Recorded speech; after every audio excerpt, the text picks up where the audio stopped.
I'm going to call this meeting to order. We do have a quorum with Barb is online. I don't know if you saw that, Amber. All right. So we have a 22-point agenda. Was it properly posted? All right. I would entertain a motion to approve our agenda. Motion by McKee, second by Frank. I may move, if we get anyone here on the radio tower project, I may move that up, but right now we'll leave it where it is. So all those in favor signify by saying aye. Aye. Aye. Opposed? All right, we have an agenda. All right, that brings us to item number 4, minutes from the April 14th, 2023 public safety meeting. So move to accept it. Motion by Frank, second by McKee. Any discussion? All those in favor signify by saying aye. Aye. Opposed? All right, minutes are approved. Item number 5, coroner updates. Sheriff Porter. 7 cases for April, 3 heart-related, 3 cancer, 1 dementia. Age range 28 years old to 99 years old. 6 of the 7 cases were cremations, and they did have 1 autopsy. Jim goes into a fair amount of detail on the autopsy, but I think the gist of the his statement is just underscoring the importance of doing autopsies and how important they are into when a death is a kind of more of a surprise, how important they are into bringing closure to the family and helping people understand what actually happened. Right. As well as us making sure we don't have any law Exactly. broken. All right. So that brings us to item number 6, circuit court judge updates and comments. I see the judge is not here today. She's Okay. at a district judge meeting. Okay. Attending that, she did what me. Do you want to talk into the mic, because we do have one committee member online? So just real quick, the judge is attending a district judges meeting today. And she just wanted me to mention that we did have our CJCC, our Criminal Justice Coordinating Committee meeting. And we also had our courthouse security meeting. And actually, I wasn't sure, did you receive, I wanted to apologize on the record if you did not receive that. I didn't get an agenda or an email, or so I totally, because I'd written a note on my thing and then did not put it in my calendar right away. And so I looked at that because, and that was a CCAP. I had sent it out to a large group of people.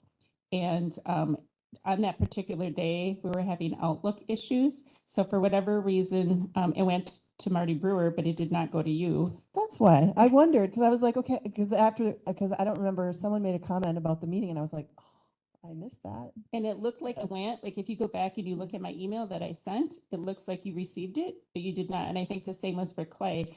And I sent an email to you yesterday. And so I just want to make sure, I don't know why. You sent an email to us yesterday? No, to him? Okay. But anyway, on that particular day, we were having Outlook issues. So okay. There was just a few people that, for whatever reason, it didn't send. It looked like it sent, but it didn't really deliver. So that would explain why. Yeah. So I wanted to apologize on the record that it was. Well, I'm not being neglected on purpose. It was. I'm sorry I missed it. I just, like I said, I had written a note when we talked about it in the meeting, but then I did not put it immediately in my calendar because we were in the middle of the meeting, and so then it doesn't. If it's not on my calendar. So CCAP is continuing to look at that and why that happened, but they didn't have initially a good explanation because I had sent you emails before and it went just fine. Yeah.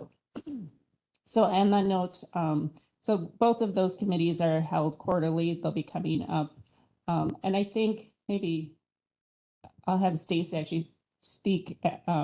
So within an hour and a half or so following that meeting, we did have an incident. That's why I knew about the meeting, because I got that email. Yeah. So I just wanted to follow up on the importance. I do feel that courthouse security is becoming, it's always been important. It always has. I guess it's maybe just becoming more front of mind to me, how important the security is becoming and how things, I don't know if they're changing or we're just becoming more aware of how situations can become dangerous very quickly. So, and unexpectedly. So Stacy and Clay can feel free to speak more to that, and Jennifer. But the judge wanted to pass that on as well. Okay. So is someone going to talk now, or do we want to wait till your turn, or when do you want to talk about? It's not on the agenda, so maybe we should have. Okay, so we'll include it as a part of, because you're up next, Stacy. So if you want to just include it as a part of your report.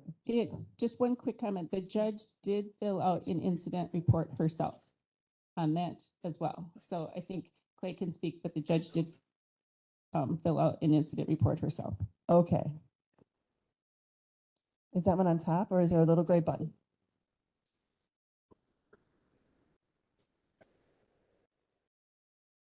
There you go. So like Jen said, we had an incident shortly after that meeting. I think it was about an hour afterwards. I was working in my office, which is in the back vault of the clerk of court's office, and I had the door shut. And I could hear some sort of commotion, like a lot of yelling. And at first I thought maybe it was out in the hallway or something, and I was a little hesitant to even like open the door because I couldn't see what was out there, but I did. And there's nobody out in the hallway. The veterans office said they were doing the same thing and said, "Do you hear yelling?" I mean, it was, Right. so this was happening in the law library. Up on third floor. So you're aware that's on the other side of the courtroom. And, yeah, it was, so, defendant not in custody learned from his attorney prior to his sentencing hearing that the state's recommendation was for prison, and he freaked out. And there was no court security around at the time. It was before the hearing, so court security, I think, had went to use the restroom.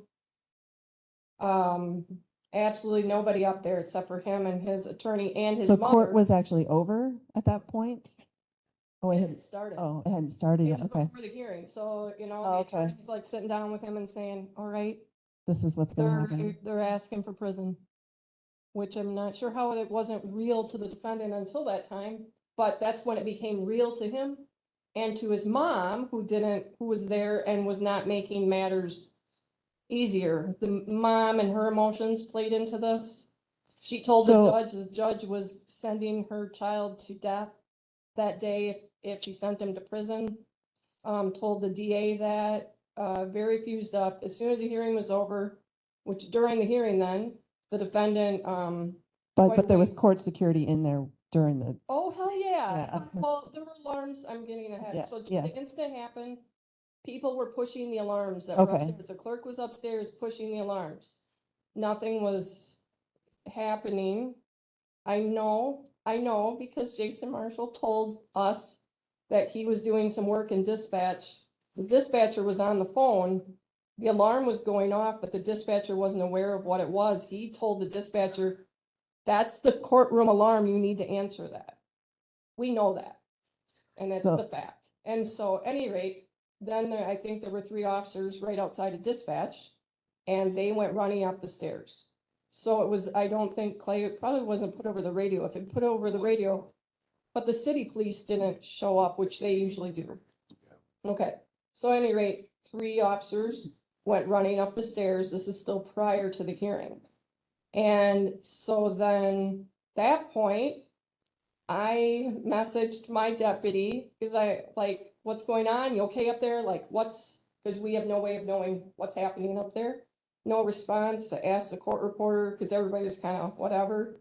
And she told me that the defendant had wigged out on his attorney.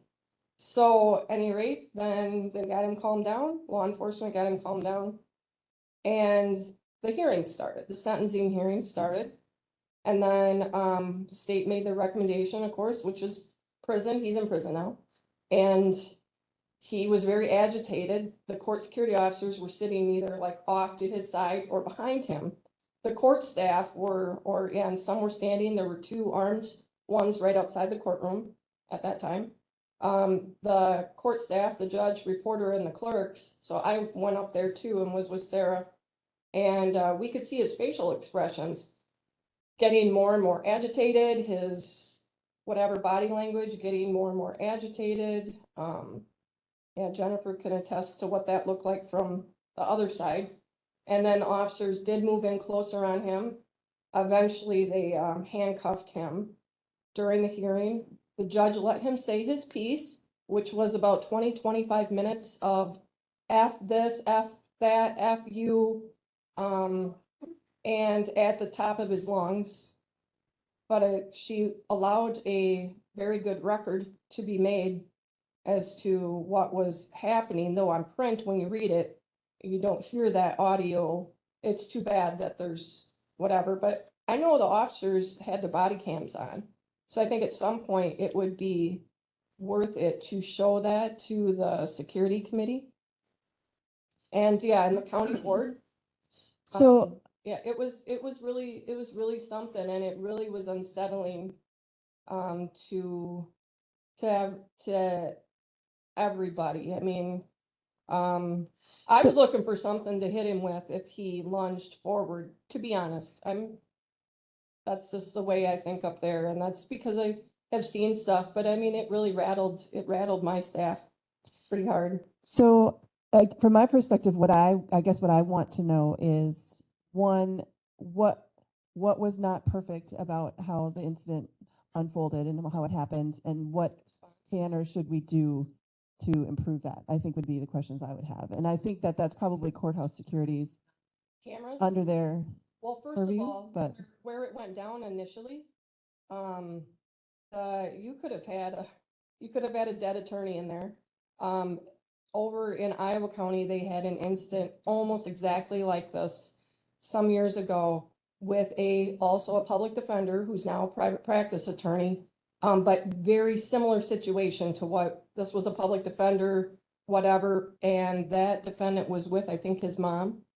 You know, so there was another person there kind of stirring the emotions, and that individual had a class ring on, and the attorney got beat so bad he had to have reconstructive face surgery. It happened right outside the courtroom, very similar to us, in a meeting room, didn't have a camera. Court security was not there because it wasn't during a court hearing. right. I mean, is it outside. typical that you would provide security for attorneys meeting outside of court? No, right? No, but typically, It would be useful to have someone. yeah, or if they had been in the courtroom, I guess it was kind of the perfect storm of things, because typically the deputy had been up there. I think there had been a hearing. There had been like maybe a family hearing or something. The deputy had been there and stepped out to use the restroom before the sentencing began. Often, if somebody's going to prison, they're already in custody, maybe. This guy wasn't. Right. But it was known that he had some severe, I won't say mental illness, he's got a personality disorder.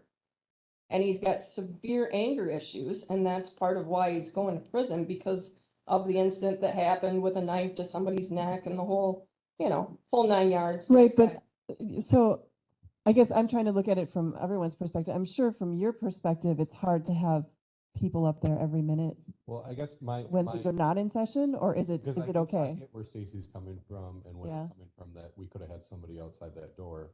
But it's not my responsibility to know the schedule of a defense attorney and when they're gonna meet with their client. Right, like how would you even know that? If they're Yeah. delivering that kind of news and they're expecting a poor outcome, they should say, hey, can you have So if somebody they with did me?" call you, you would say, yes, we can have presence. The other thing too is, I guess I would say about this is that, so we did look into the incident and dispatch, and I say incident, it took too long. But Jason Marshall was in there. He said it was about 30 seconds. The other issue too, when I talked with the the clerk in the room, she had said that when she dialed 911, she got Iowa County. She dialed 911 after she was getting no response, pressing the buzzer. Button. So Judge was saying, are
you're with the panel and Maybe we the should, alarm panel right.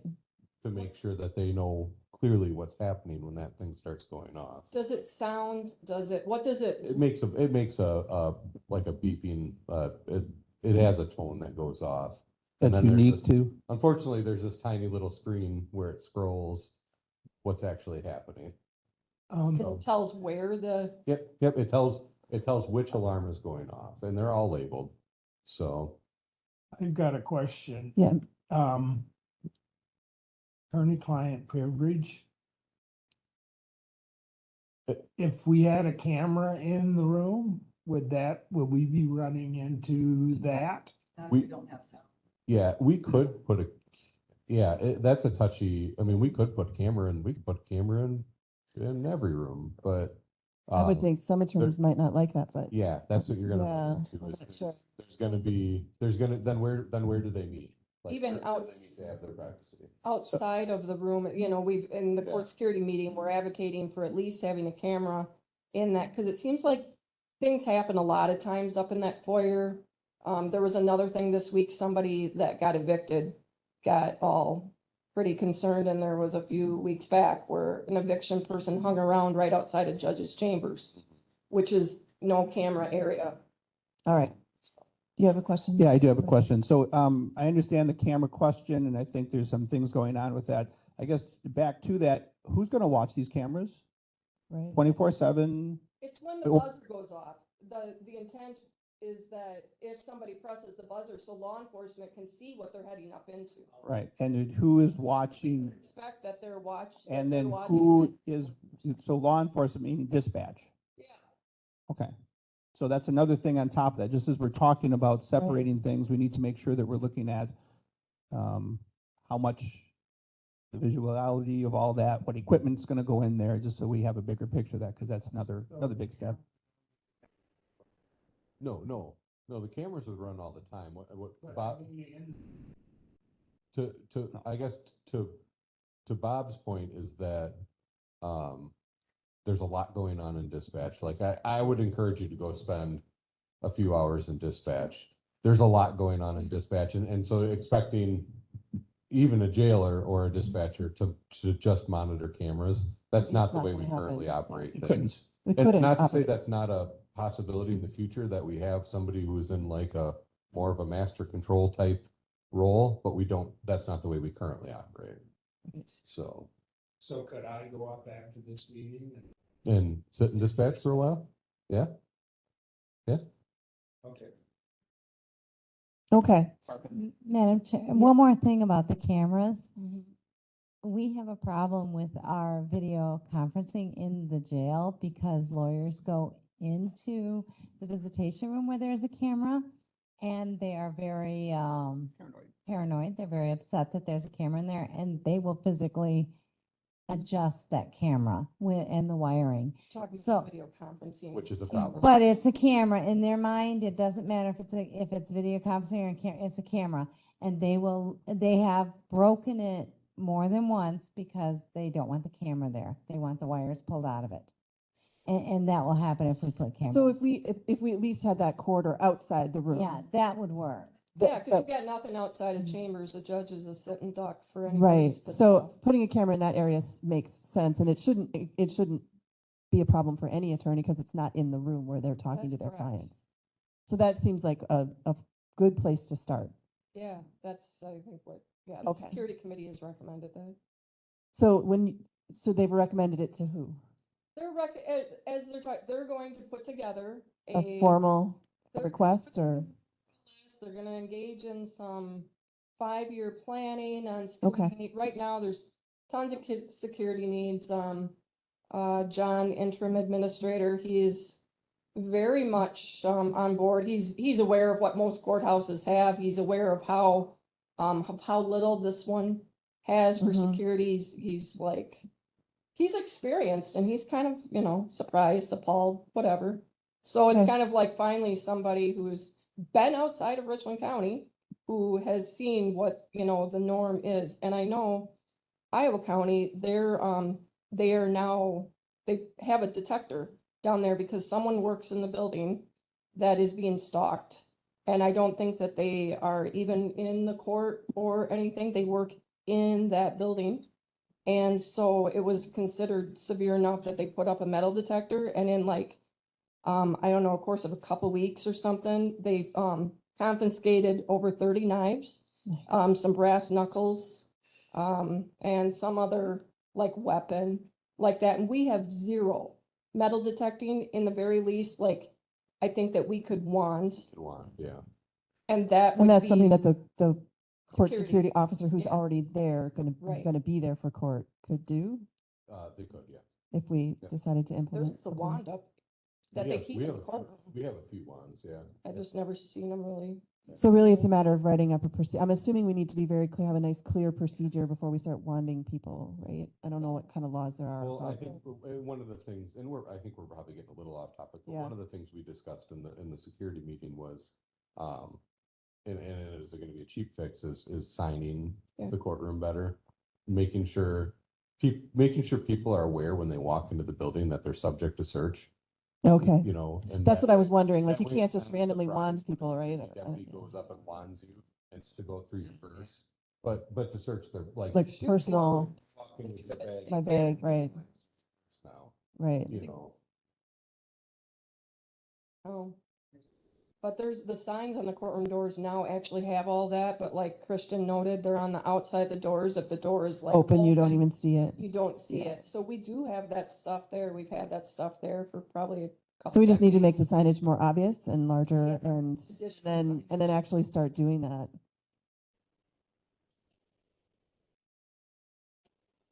They know that they're subject to search. Okay. All right. So yeah, maybe we should move on. This is a little, I mean, I feel like if that committee is writing a report, that would be the perfect time to get it on this agenda so we can have a full discussion about all of it. Their meetings are, court security are like quarterly or something. I don't know, but They could call them sooner too if they chose. they can. And that's up to none of us in this room. So. Yeah. Good. Okay. I'm sure they. All right. So did you want to talk about your Yep. report? Yep, so I sent you, this, annual report that goes to the state. Yeah, that was And- really informative. It's a real pain in the butt. It looked like a lot of It's a huge detail. pain Yeah. in the butt, but getting it done and getting it off to them as accurately as I could and timely assures that the county gets its circuit court aid. So a lot of counties, their finance department does it. But in Richland County, the clerk of court does it. So, one of the state committees that I'm part of, CCAP steering, they met last week, and that's people from the director of state courts, judges, district court administrators, the association president, and, a couple of people appointed from register and probate and clerk of court associations. And they direct what circuit court automation program, CCAP, what they're gonna put the resources into and how they develop the programs, and that's just kind of like a low-level explanation of that.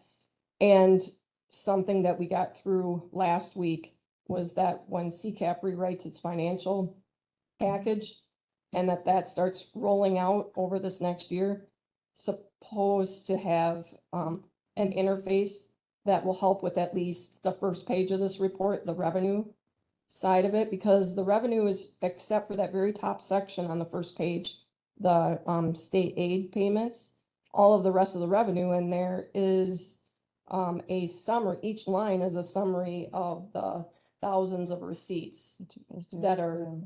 that are done, and all the reconciling that's done daily and monthly, and then paid out to the county, paid to the state, all of that.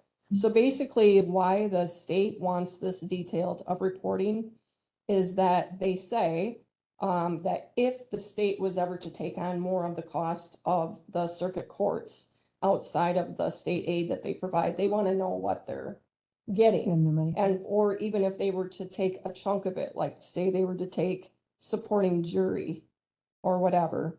So they want to know the detail all the way down to like the allocated, those unallowed costs that are on page 2 of the court-related expenditures, about 2/3 of the way down. So I gleaned the information in there from the cost allocation plan that the county clerk's office keeps. And I look through all the cost centers and pull out the information for the clerk of court, the register and probate, family court commissioner, and the courts in general. And then from that, it tells me what, when the county does cost allocation report, the amount that they're saying, well, of the utilities that the county pays, we figure about $21,000 of that is for court operations.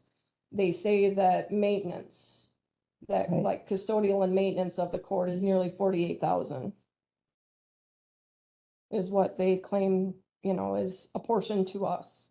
Right. There were some things in the report that I question, I'll have to ask them about, things like checking account. They don't maintain our checking account. We maintain our checking account, so I'm not really sure why there's any cost Why that's included allocation in an indirect. anywhere. So, any rate, but, the most notable thing to me, and again, we've talked to you about this and we'll talk to the administrator and finance committee at budgeting time. But when you add together the staff salaries of the register and probate and the clerk of court's office, you get a little over $235,000. That's not including the benefits, that's just the straight salaries. Then when you look a few lines down, when you add up all the court-appointed attorney fee cost that the county pays for the two departments, it actually exceeds that number by over 200, it's 236,000. So we are paying more for court-appointed attorneys than we're paying for the 5 people That who work do in the the business. day-to-day operations and provide the access to the courts. So that's, I don't know what any of us really do about that. It's more of a, we have to budget for it. And when, like, if I'm told, hold your budget, keep it at 0 or decrease Right. it, I'll give you a budget fiction and I will tell you attorney fees are half that number in order to do that, but it won't be an accurate budget. Right. No, I know. And, Yeah. and we are not in a position where we can cut any people. And I We've will already done that. fight the cutting of people, in order to pay mandated stuff that we have to pay. We don't have that type of a budget. So, Yep. but here to see it in black and white, it's like, ouch. Right. One question I had from this, so I'm assuming this is because this report is from last year, the jury costs, Mhm. it says $16 a day, and we changed that, right? So Right. for this that- coming that's year, correct. it would be the new rates. Right. This Okay. is a 2022 report. Yeah, and I couldn't remember when we made the change, and I Yep. thought you hadn't even had any, since we made the change, you hadn't had a jury trial. Right, I think we had one where the jurors got brought in and then the defendant pulled some stuff. And so we had to pay the jurors. So we The did one-day have rate. one group that so Yeah. far got the $40 Okay. rate. I mean, I was like, no, I couldn't remember if we Yeah. had changed it in 2022 in time for you to have a Right. trial or not, or if it was in 23, so, okay. Does anyone else have any questions on the report? Yeah, it's pretty detailed. They It's really extremely want you to do. you're It's a doing some- monster, it's a Yeah, monster. yeah, It's a monster. Yeah, having done this report, this is it's become more detailed over the time that I've been a clerk, that, or I've provided more detail because now I understand more what it right. is. I feel like I'm kind of getting it down. But I get a lot of questions from like new clerks, and that has shown me and shown other people that have been around for a while, the state thinks that they're getting this really accurate picture because they're asking all this detail.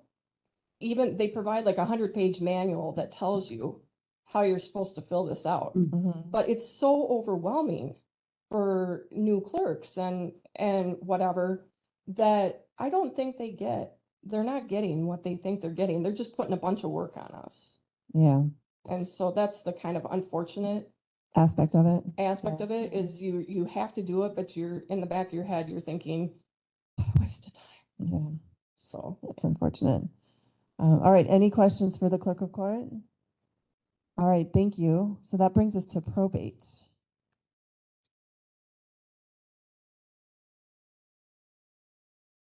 So I don't have a lot more. Was everyone in this committee at the Personnel and Finance meeting? Just curious. Yesterday or Wednesday, whenever it was? No, I know I wasn't there. Okay. So I thought it was a good meeting. I just wanted to touch base, a little bit because, so the one agenda item that was on there that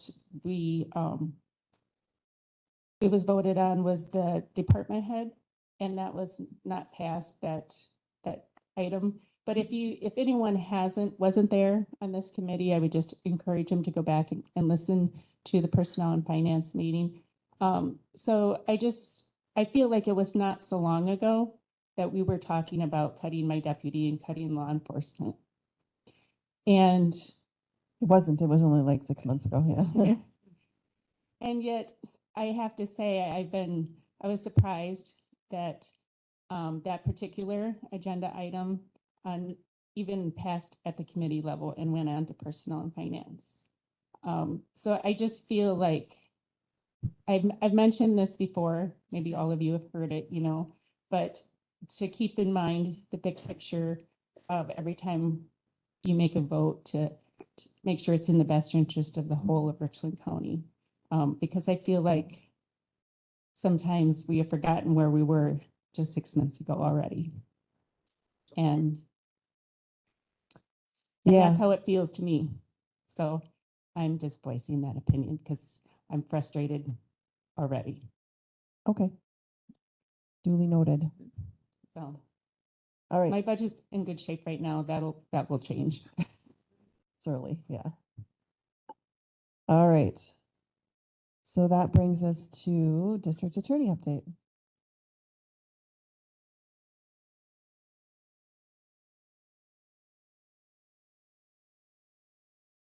So as you can see, we're already squabbling over money between these departments. We're all fighting for this, for that. So, it's, as you all know, that figure. You might have to be closer to the mic so they can hear you online. You might have bigger fish to fry, but we're all squabbling over our 5 cents. Again, I know that you can understand that, but Yep. here we are again, fighting for a deputy for this or a deputy for that, or victim witness coordinator, all that. So I know you know that, but here we are 5 seconds later, all kind of pushing our own positions. Anyway, you see that and you know that, but we feel that, and we grow weary and frustrated and all of those kind of things. Other than that, just briefly, I'm going to touch on the issue that happened upstairs. I would just note, Stacy briefly touched on it. There was an incident down in Iowa County a few years ago, and now that we've actually had an incident here, because quite often nothing happens until there's an incident. If we don't do something, just noting for the record, we're going to get sued. Going to straight out get sued. And people start to get worried, namely the county board, when lawsuits are in the air. So I'm just saying, now it is in the air. So if we want to talk about the plan and it's good, we're putting a plan together and all those kind of things. All I'm saying is that those things might want to bubble up closer to the top of our concerns. Again, where's the budget? Who's going to follow the stuff? Whose money does it come out of? Right? We're going to come right back here and say, well, we might not want this because we don't want to cut something. But I'm just saying, we now have lawsuits, potential lawsuits in the wind. On a happier note, oh, in any event, so we might want to go back to Iowa County and see what they did after that happened. Because they certainly had to. Did they put metal detectors in? Is that what you mentioned? We also had a building renovation that really addressed Some of their issues? Okay. Yeah, considerably. Okay. Yeah. So we might want to look to see what happened there because it's now very similar to what we had here. And it was bad enough that when law enforcement popped in there, they were behind them and they pushed counsel out of the way. I mean, defense counsel is going like this, absolutely appropriate, but now we've got other issues going on and so it was significant enough. They had to move other parties out of the way of this defendant. So I'm just saying. Lawsuits on the way. In any event, happier news, perhaps. So recently, everyone has been hearing more and more about treatment court. And so just wanted to let you know where we are on that. First thing, I'd note that we had our annual state evaluation, and what that looks like is the state evaluators come in and look at our team meeting. The team meeting is not in court. We talk about all the things that are going on with our participants. What do they need? There's maybe 8 people in on that meeting from a variety of perspectives. They're in on that. But the folks from the state are also there, making sure, what are you guys talking about? How are you implementing the policy? How are you working on best practices? Then the state also comes out and looks at the court process itself and again, makes some kind of determination. What are we doing well? What are we doing not so well? All those kind of things. We got an excellent review from the state. I think the state has to tell you to do a couple things better. So I think they told us to do a couple things better, but those things are very minor and certainly can be implemented with make sure you use this sentence here or cut down on your time with the offender there, things like that. So we had that. Then last week it was very good. The report that we got back was very good. Then we had the treatment court conference last week. It was attended by most of the people who are on the treatment court for the most amount of time. I had court in a couple of different courts, so I was not able to attend.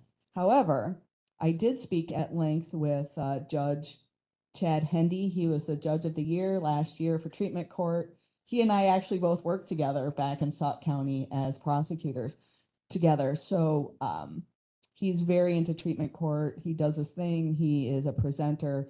He was in a very small county, Marquette County, so it's very small, even smaller than Richland County. I had a lot of conversations with him, and his answer was, you guys are doing all the right things.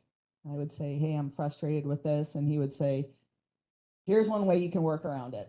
And then since we knew each other, I'd have a rude response, but we're friends. So, and then he would say, well, try this or try that. And so we had a really good conversation in the context of treatment court. One of the things that has come up was, so we had the alcohol treatment court, and we had a number of openings in the alcohol treatment court for participants. And really what we were seeing is we were seeing a lot of meth. There's a lot of meth. We're living in a pretty methy place right now. And the OWIs are generally meth OWIs. So we really looked at what we were seeing coming across my office, coming through the court, and decided under the heading and under the money that we already had, that we would bifurcate that treatment court and include a drug court. People in drug court are whole different sack of crazy, drug induced. Definitely not the same population with alcohol abusers. This is a very, very challenging group. So in order to determine how someone gets into treatment court, there is a bunch of information, a bunch of tests people have to take to see where they are on their AODA scale, and it's a completely objective standard. Are you eligible or you're not? The alcohol standard completely misses the mark when it comes to the drug group because it's a whole different group. So what we had to do is we had to go through a policy and procedure manual in order to come up with the objective standard to let people into drug court. There was a lot of discussion about the drug treatment court because obviously we do not want drug dealers in drug court with their target population, which has happened in other places. So we had a lot of discussion about that. We ended up coming up with a objective standard for people going into drug court.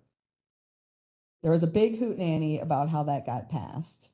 And one defense attorney with respect to one defendant ended up suing for an open meetings violation. So ended up suing, right? Suing because he wanted to use the alcohol treatment objective because his client would have been in if we used that policy rubric, and was not eligible if we used the drug rubric. So his point was there was a violation by the county of an open meetings because we passed this new policy manual without posting it, without putting all the information that we're changing the policy on the treatment court manual. So in effect, that struck the new manual and we were back to the alcohol manual. So the guy is in. Great. Defense attorney dropped the suit against the county. Everyone likes to sue people. And we're going to have more and more suits against the county. So now the correct procedure, as we talked with Wendell, and Wendell's come to a couple of our meetings, was we have our new policy and we take it to CJCC and they give it their blessing, right? So you post it, you do all the stuff, take it to CJCC and they check off on it. And now we have our new procedure. The reason, Bob, good question, I think we're going to have the emergency session is because we can't sit out there for 4 months with all the drug people coming into our court under the alcohol rubric, because these are two different populations that have to have a different rubric as to how to get into. So that's the long way around we got sued, we're unsued. Right? I mean, that's the bottom line. And then the last thing I just wanted to talk about real quick was, so the treatment court also gave a presentation to city council, right? We're really trying to get information out as to what does this do. There are people who believe, oh, this is just another slap on the wrist. It's dumb. It's really, really hard for offenders. It's way harder than probation. It's much more difficult and it has much better outcomes. So the judge gave a presentation to city council this week. There were a number of treatment court people who were there.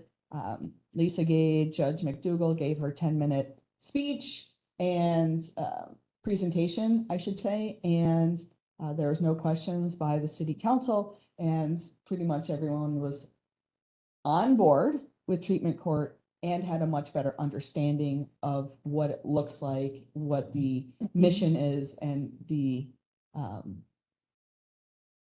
response has been at this point, and how the level of recidivism as defined by the state, I think is still at 0.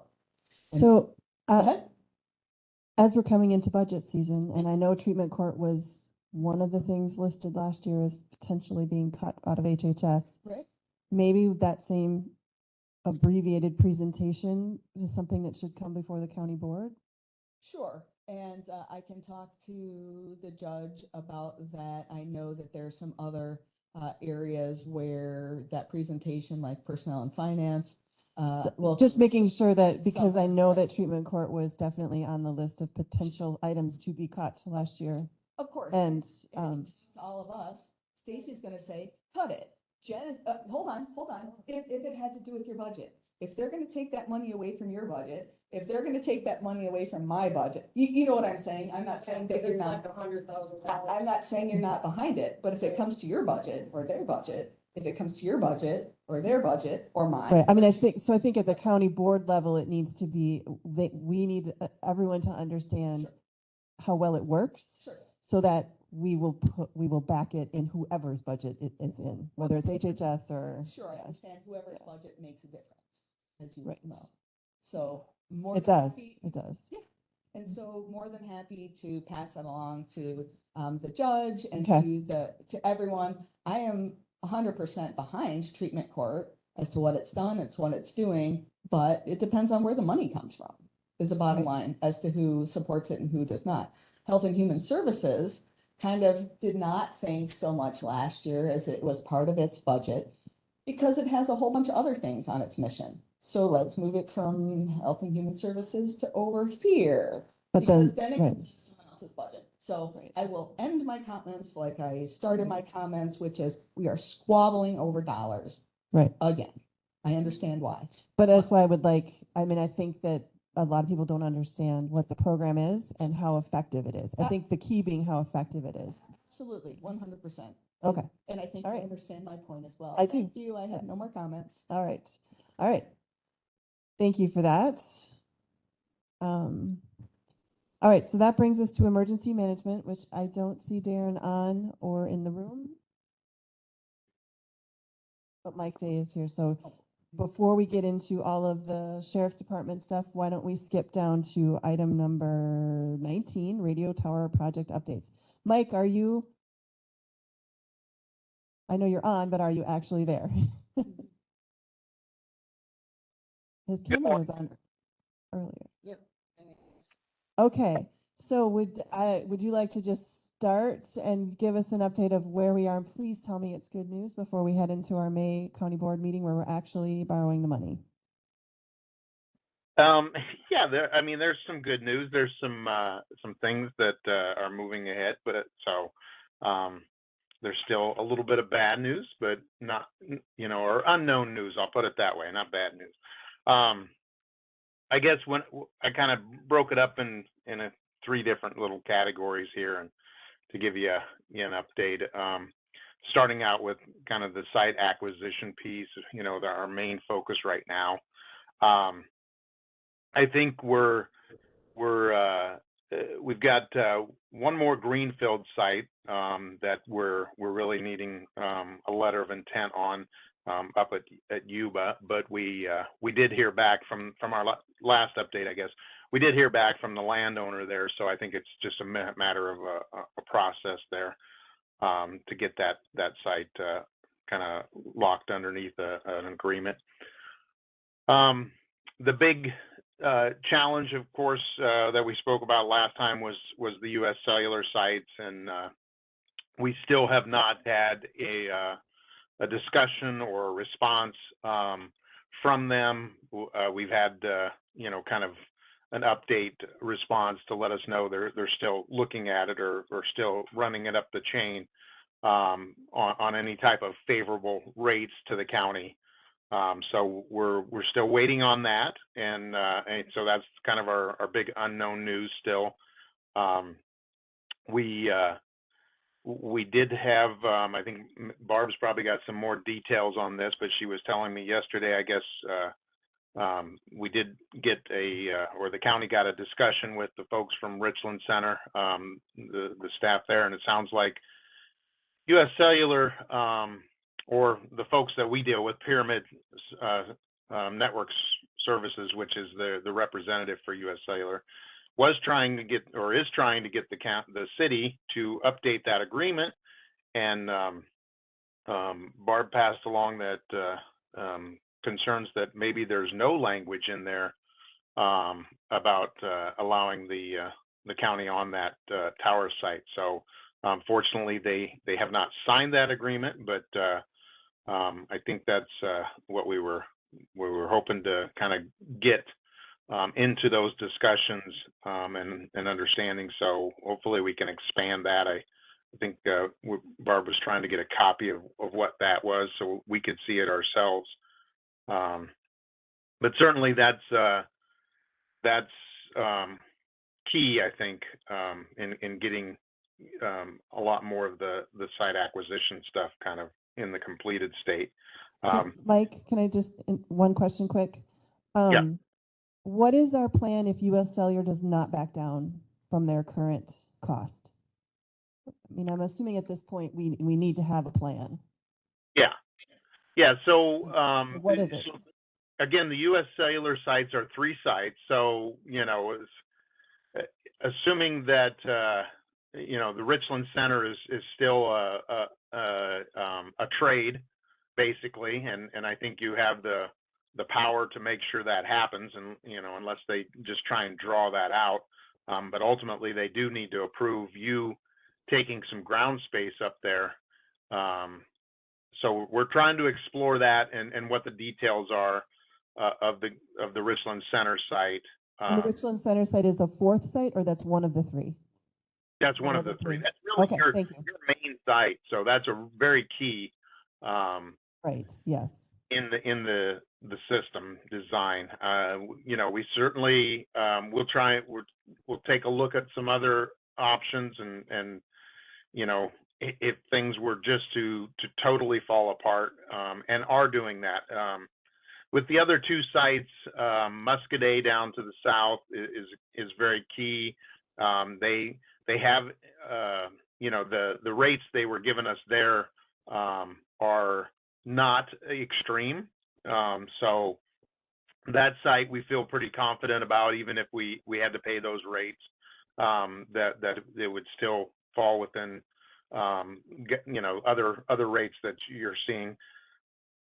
So we're confident with that site. We are looking at just trying to minimize on all these US Cellular towers to try and minimize our footprint. So that would help would help keep the costs of any lease sites down as well.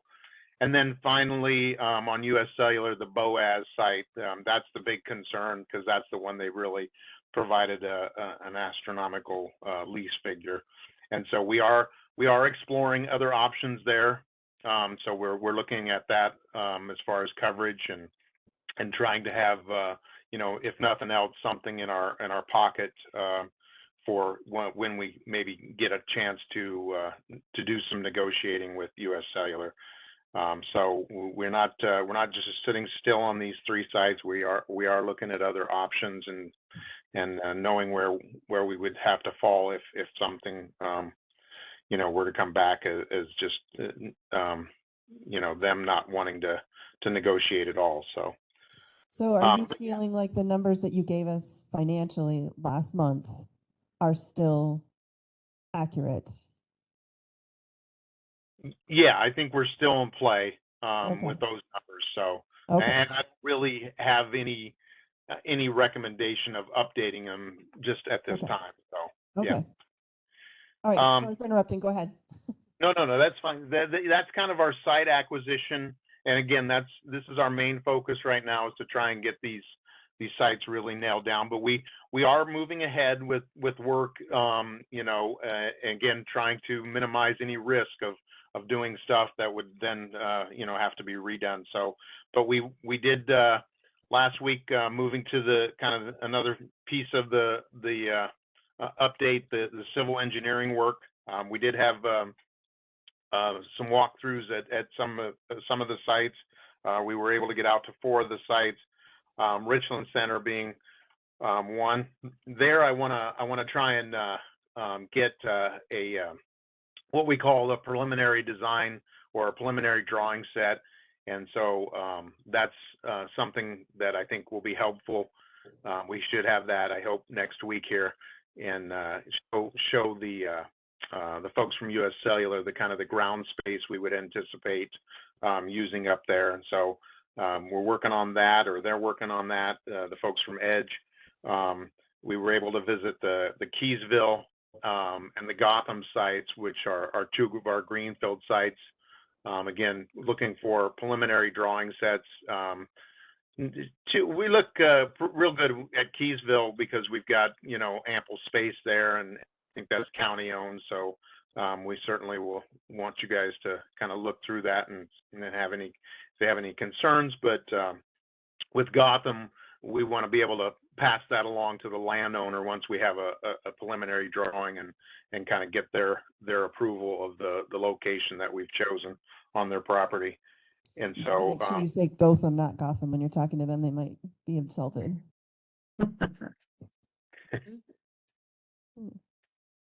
So those are two of the other sites, and then the fourth site we did visit was Bunker Hill, which is a Richland telco site, and so we've got some questions to answer there. We're looking for some background information on the or historical information on the tower, and so we're working on some questions there for our engineering folks before they start moving forward, and then from those, we'll look to identify some additional sites and we've got some that we've got a regulatory question down at the Westport site that we can work on a little bit, but looking to get probably that letter of intent from the Yuba folks and then on around to Viola, and again, those are probably next steps with preliminary drawings to get landowner approval. So that's civil engineering, and again, a lot of that is going to happen, and hopefully we can get those preliminary drawing sets and really start to identify exact layouts of our sites and equipment, and helps us really identify the costs of the site itself, the civil side of it. And then the third piece was, of course, the radio system itself. Again, we've got the contract, but as we now get these sites in place, the vendor goes back through. We've already looked at the coverage changes, so they've provided us new coverage maps based on these sites that we've identified and locked in, and that looks really good. We don't see any big concerns there with coverage. And so now they're working on the backhaul, the microwave linking, to make sure we understand that we're going to be able to connect these sites together, and then we'll take those details and some of the other miscellaneous details of the system design, and working towards what we call the detailed design review. And as tentative right now, we've got it for the week of the 22nd. So my goal there is to make sure that we understand this. Again, is we carry a contingency fund for the radio system itself, things that the county might see along the way that they want to add to the system, enhancements, changes, little things. And then, of course, with these movement of the towers, if there's some adjustments in cost up or down, that those are understood. And at that detailed design review, we really see any type of change order on the radio system side. Normally after that, it's a very minimal things that may come up along the way, but for the most part, completing detailed design review, we can understand the impact to that contingency money that we've been carrying for radio as well. So that I would hope by the end of this month that we get through the detailed design review and get an understanding of that changes. So how about the dispatch consoles? Have we switched over? What's the status of those? Who wants to take that? Everyone's looking at it. So yeah, we are switched over on the new dispatch consoles. So I guess if you go in there, they're operating side by side. We still have the old setup for door controls, intercoms, that. Okay. And then the new system is there as well, and we're operating on that. That was a bumpy road to get to that point, but we're there now, and they're using it. And the door locks, when will that piece happen so that we can get rid of the other consoles? I'll let Mike touch on that. Mike, you want to take that one? Yeah. So we will receive our bid response requests next, I think it's Thursday they're due. So those will come in and hopefully, again, being kind of a bid, we do know that we've opened it up to vendors to provide kind of alternates to that. That may take a little more exploration if they choose to do that. Just to make sure that the alternates kind of meet things. But as far as the main piece, if we get enough responses just under that, and it should be a pretty quick turnaround of a recommendation. And again, kind of understanding the project budget there and how that came in. So hopefully by the end of next week, we've got at least a general understanding of where those costs are. Okay. All right. And then, so I think from my perspective, I think what we need before we go to county board to actually borrow the money this month, I would like to have a summary of exactly what sites. I mean, it doesn't have to be exact, I guess, but I think, for sure being able to tell the board how many towers we're going to have, how many of them we have to build, at least that we are fairly sure of at this point. And then a brief summary of, the money part of it, which I can take the numbers from what we had from last month, from the numbers you gave us, the 7 point, or the 7 point, whatever it was, 6, then all of our contingency that we've placed in there. But I think I need to have some really good summary of how many towers and approximately where they're going to be and where we're at before we're before the board, because I know we're going to have some Good question. good questions. Yes, Mr. I McKee. have a question. If we own the towers, can we rent them out? Yes. Okay, yes. so there'll be. So the greenfield towers, there's always that potential that we would get some income from renting them out. Melissa, Okay. Maybe. Yes, go ahead. when we went to bonding at finance, they chose to do the tax exempt bonding, which means that the income we can get is only, and if I'm mistaken on this, it's very, very, very limited. Oh, is it? Okay. So. That just happened at the last finance? Yes, at Okay. finance on Wednesday night. Because when Carol came back, it was going to cost $1 million more if we did not choose that and we were to take income. And there's no way we can guarantee $1 million worth of income in 15 years. Yeah, no. Yeah. Okay. All right. Good to know. Yeah, I'm sorry I had to miss that meeting. Or wasn't it $50,000? We just entered 50,000. Yeah, it was $50,000 a year income we can take in before we would be penalized for doing that. Oh, well, that's nothing to sneeze at. No, it's still. When we know we're going to have significant. significantly increased costs of operating this radio tower system. I think we estimated 100,000 a year. Mhm. So that would at least cover some of it. Right. Right. So, I mean, that's Right. nothing to sneeze at. Mr. McKee? So, once the towers are paid off, we could charge more? Absolutely. Okay, And I believe there was also an option at some point during our borrowing period that we could, if it looked like we had the potential to make significantly more income at that point, we could change it.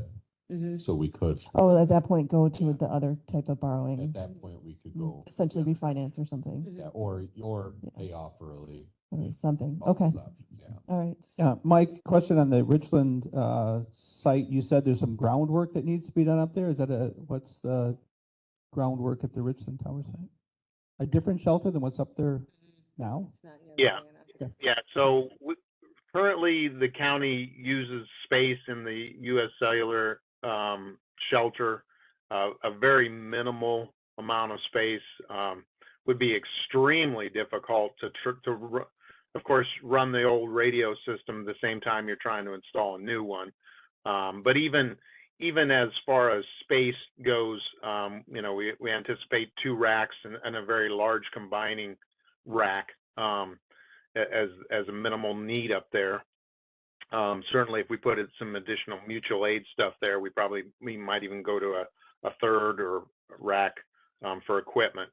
So yeah, we're anticipating a new shelter up there that would belong to the county, and of course, have your backup generator up there as well. So. All right, thank you. Okay. So is it possible to get some kind of summary, Mike? I mean, I can talk with you offline too. Yeah, I've got the budget tracking sheet that I've got, and I literally also have a secondary sheet in that file that calls out a lot of the site costs, Okay, great. estimated civil costs. So we can go through that. Okay, that sounds good. I'll When get was in that touch with board you. meeting? It's the third Tuesday, so I don't know what the date. Okay. 16th of May? Yep. At 7 p.m. And there's Okay. WebEx options for that meeting as well. We talked about it yesterday. Okay, all right. Yeah. Okay, so anything else on the radio tower project? All right, thank you, Mike. I appreciate your time. Thank you. Right. That brings us back up to item number 11, PSAP GIS grant update. You have something with that? I do. Yeah. So I contacted Baycom 2 days ago. Sorry, time gets away from me. And asked them to get me their timeline for implementation of our new 911 system. We had AT&T contact us about putting in the new 911 lines. So those lines are being put in. That doesn't mean that we're going to switch over to those, but they'll be in. They'll be there. So when we're ready Ready. to, Mhm. they're ready. And I am supposed to hear by early next week with the new timeline for the implementation of the $245,000 piece of that PSAP grant. Okay, So we're definitely moving on that. ahead. Good, good. All So right. if on the state side, we do have the first county that is on the statewide EZNet and this transition. We're gleaning the data from them on the positives and the negatives, the things that went well, the things that didn't go well. So we're getting that report together to They're get like out to all the pilot. other PSAPs. They were kind of the pilot, and they are absolutely loving it right now. So we'll get that documentation out to all the other PSAPs. great. So it's coming. And the training part of it, of that grant, the training of staff?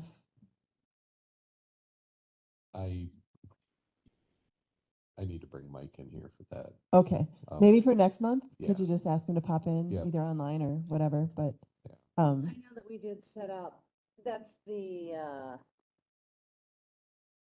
can't remember we set the folders up and I know they're tracking some of that. Isn't that the grant stuff that we're tracking? Yep.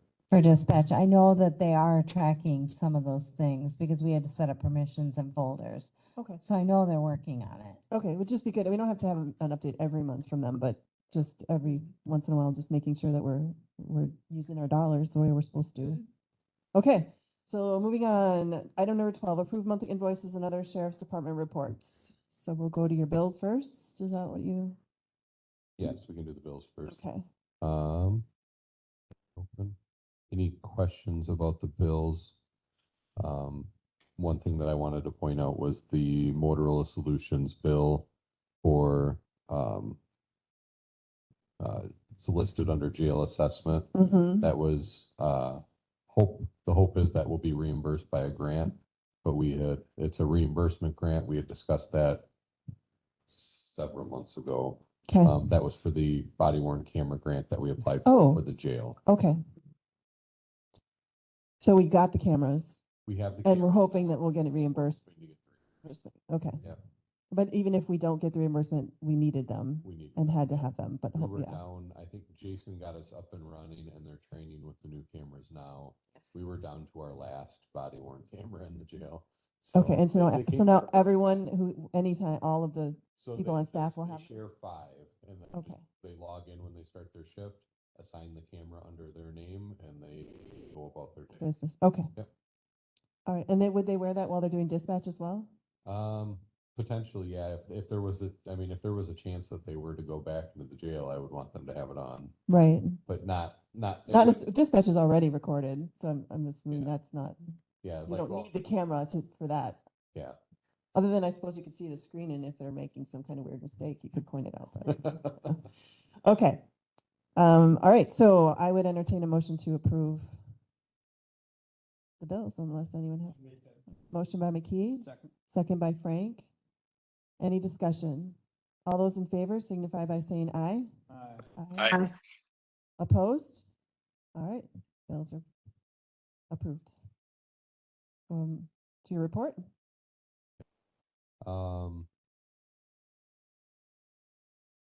$40,000 with vouchers, 60 inmates, 60 bookings, I should say. That's up quite a bit. Yeah, Busy month. yeah. 37 average Also inmate very house. high. Also high. Yeah, our numbers have gone up a bit. Is that anyone on sanctions for the state, or is that all our Our own? sanctions have been we have not been having as So many this is all sanctions. our own? Yeah. yeah. Okay, I shouldn't say that there are 0 sanctions. I'd have to create a separate line for that to know for sure who's on sanctions right now. I think But we our have- sanction, I think we have 2 on sanctions right now, Blair. our sanctions numbers have been lower, okay. 260 complaints for the month, 77 citations issued, and 0 warnings. Civil process served, 13. Transports for the month, 14, and the average number on electronic monitoring is 10. So if you kind of look at the average number of inmates and the average number of electronic monitoring, inmates are counted in that electronic monitoring. So you subtract 10. 10, for how many are actually housed in the jail? Yep. Okay, Uh, that's right. I forgot. You told us that last month. And then again, when I want to preface, when I say 0 warnings issued, that's written warnings. We give plenty of warnings. It's usually Verbal warnings, yeah, okay. Yeah. I did wonder about that. Yeah, yep. Dispatch activity, 490 calls for service, 69 calls for EMS, and 121 calls for the police department. Any questions on that report? And I do just want to touch on a little bit more the incident in the courtroom. And I kind of highlighted it, but we did look internally as to what happened on that, and we're going to make sure that everybody's clear what that alarm goes off, what it means in that situation. And as Bob knows, there's only a couple of reasons why 911 would roll over to Iowa County, and it's because A, something failed, or B, we're busy.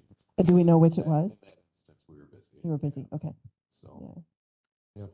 And there's multiple alarms that go off on the same board? It's the fire alarm, and it's the fire alarm panel, and it's the panic alarm. Okay, Yep. okay. So it will, and I'm trying, well, no, and I'm trying to think back because that panel was put in well after I worked in there. I think it would, because I believe it scrolls to tell you where the alarm's coming from, and I think you just have multiple things scrolling.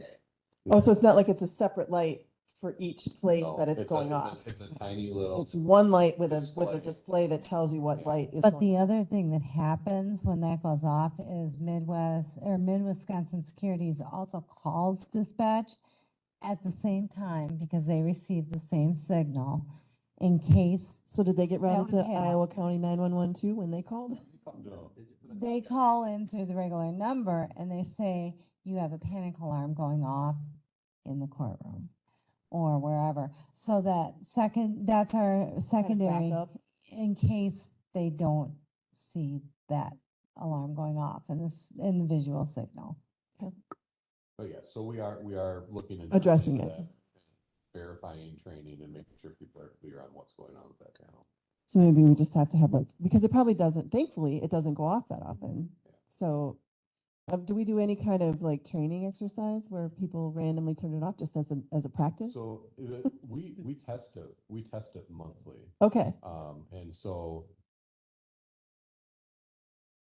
the people who are there present for testing get a long training period on how to operate it because one of our deputies, one of the sergeants goes around and presses each all the button in buttons, the building right. to make sure they're all working. So that person gets a lot of practice, whereas everyone else. Yeah, and so I'm not sure if this person has just never been there to experience when right. that happens, but yeah, they're tested monthly.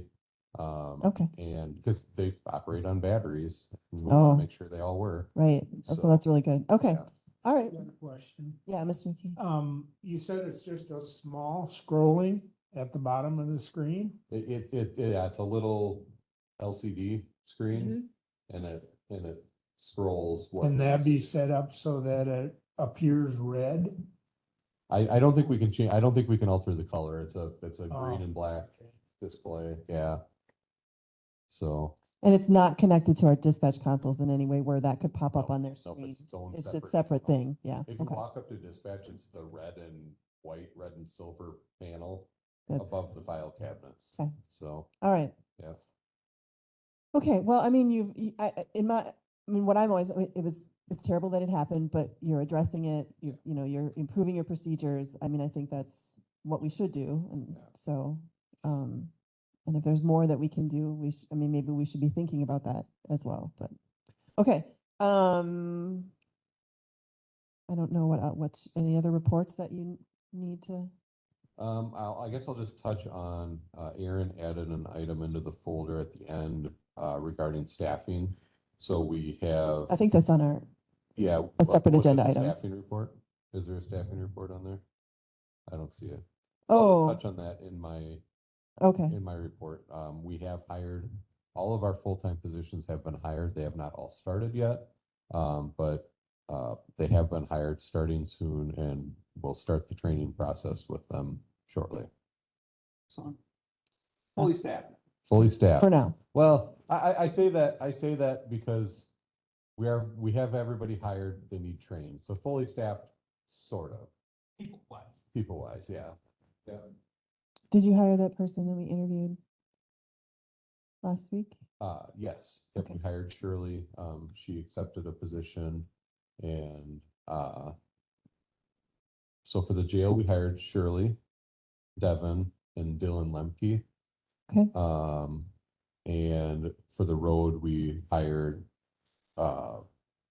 Phoenix and Aaron. Okay. Now, I didn't see that. I hadn't refreshed my folder, so I didn't see that there was a staffing report in there until I just refreshed it. This is nice. Thank you, Aaron. If you're the one that did this, thank you. Yeah, it says it's from you. So yes, thank you. It's really helpful to know what turnover is happening or where we're at staffing wise. So, okay. Anyone have any questions? Staffing? All right. So then that brings us to item number 13, discussion on 12-hour shifts and possible action on a trial period. I'll let Aaron run with us. It's his baby. So kind of like we talked about at the last special committee meeting when we did the interview, we were approached by both road and jail staff about switching over to a 12-hour shift. I think as a majority for both road and jail, people want to switch to it. It would give them half the year off.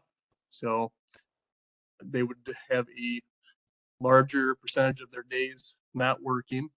And they would have off a 3-day weekend every other weekend. So that's what kind of drew the attention to both jail and dispatch. We did have one of our jailers that was planning to go to Crawford County to take a position there because of their 12-hour shifts. And we got him to agree that he would stay with us to see if we could get this 12-hour shift to work for our department. So we told him that we were going to look into it and that we would start making appropriate steps to make that happen. Looking into the 12-hour shift, there is a couple hurdles that we would have to get over. Working 12-hour shift, they would have 122 extra hours a year compared to what they work now. So there was a lot of discussion as far as how would we, provide those hours, or are we going to pay them for those extra hours, which would be equivalent to approximately $45,000 extra for all the employees if we did that for just the jail. So we looked at working possibly 2 days a month, an 8-hour shift. So it'd be one short shift, approximately every other week, a month. Also, we discussed as far as sick leave, right now they get paid, or they get 8.5 hours per month for sick leave. And obviously, if we switch to 12 shift, they would need 12 hours to take a sick day. So we also talked about giving them the 12-hour sick leave day a month, which would equal up to 2 hours that they would get to put towards that 122 hours owe them without having to pay that money. So then we would only have to have 20 8-hour shifts a year instead of the 30. Other kind of question that came up with this is vacation days. Right now, a week is 6 days, and with the new 12-hour shift, I'm not sure how you'd say is what their full work week would be. But if you convert that into hours, it would be approximately 4.25 days compared to 6. So did you talk to administrator, our new administrator, about this? I'm just, it's unclear to me who exactly we need to get approval from to make these changes. Finance? Actually, if we do a trial period, my understanding is that the sheriff can implement a trial period without making any changes as far as to their benefits. If we want to make changes to Okay. benefits and stuff, we would have to go a different avenue. And you also had indicated at our last meeting that the deputies were having a union meeting to talk about this topic. Do you know the outcome of that? That meeting's May 17th for the road. Oh, okay, okay. And they kind of want us to have this discussion first Before, okay. before they knew if it's something that's actually a plausible, question to switch to the 12-hour shifts. Okay, so have you mentioned this to the administrator at all, that you're considering this, whether or not we do a trial period or not? I personally have not talked to the new administrator. I'm not sure if Clay has mentioned anything to him or not. I can't say that I have with certainty. Okay. So the way that you currently, the trial period that you are recommending we do would not have any financial impact. Is that correct? Correct. And would we be able to change their benefit stuff the way you've discussed without going through finance or? I think probably my thought is to make these changes, we would probably have to go through to finance, because we would be amending wording in the handbook and the addendum to the handbook. About how you accumulate benefit time. So the handbook doesn't specify what a day is. The sheriff's addendum does. Okay. And so the sheriff's addendum says they will work a 6-3 shift with an 8.5-hour day. The handbook just refers to them as days. So it's the addendum we're going to have to look Right. at. So, I mean, I guess what I'm trying to think is how can we get this trial period started as quickly as possible? But I think what I would recommend is that you guys talk with the administrator and figure out exactly because I don't know if we're having another finance meeting until June, unfortunately. But if we had all our ducks in a row, then it could start, immediately or whatever. But I think. And there is some question about when we should start it. We have one person in particular that doesn't want to start it until January 1. Oh, so we would start with a new budget year. Well, possibly, but I think the majority want to start it sooner rather as than soon as later. possible. Okay, I mean, so I was thinking that we did want to start it sooner rather than later, but if, whatever. I mean, I do think that the next step then, I mean, I guess are you looking for us to take action today where we recommend an action, which I think my recommendation would be that we have you talk to the administrator and our benefits people to work out how that would work, and then we would take those recommendations to finance. I don't know if you have to come back here. I mean, because finance will probably happen before this meeting, so I don't want to, and then because then it would be July. So we could take action today if we're comfortable to say we are in support of this if there's zero financial impact as far as the salary. So you'd have to work out the 8-hour shift thing, however that works out. And we have a plan. I mean, Aaron has a plan for that, and we have ideas. Some of them are, I think the sick leave one is kind of, that's a zero financial impact kind of thing. You're just adjusting Right, hours. we just have to make sure that Yeah. the staff who does the sick leave stuff One is one able of to. my ideas was, and I'll just put it out there, as food for thought, because we would need some agreement at different levels on that, was that, January 1, the jail is going to be offered protective status. And part of that is that they're going to almost double their contribution to their retirement, Mhm. and paying those hours would cover a portion of that. Would help Yeah. with that, okay. So All right, so, I have a question. yeah, Mr. McKee, How long would this probationary or this, trial period. I mean, a month isn't long enough. no, I would You say could no, go no less than 3 months. Yeah. Probably more, because just, you can't really vet it unless Right. you do.